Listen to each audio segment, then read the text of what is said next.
आज त हामी यस्तो घुम्न आइरहेको छ है त्यही कारण सानो एउटा भिडियो बनाएर हालेको आज चाहिँ मेरो के कसो लाग्यो कमेन्ट गर्नुहोस् होला है आजको भिडियोमा यस्तो छ अब यहाँ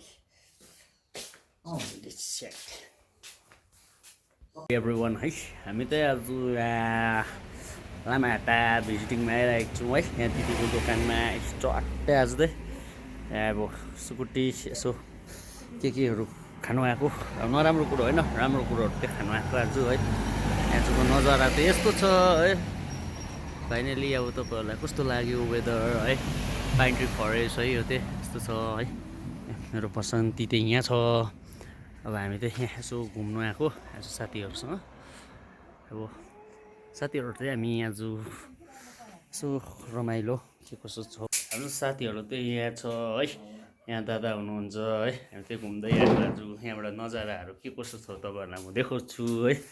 यहाँबाट भ्यूहरू चाहिँ एकदमै राम्रो छ यहाँबाट त्यो हेर्नु सक्नुहुन्छ एकदम राम्रो देख्छ है वेदर आज त्यो अलिक त्यति क्लियर नहुनुको कारणले चाहिँ त्यस्तो क्लियर आज छैन एउटा यस्तो छ देखिँदै मोमो स्कुटीहरू सब छ यहाँको छ है डिनर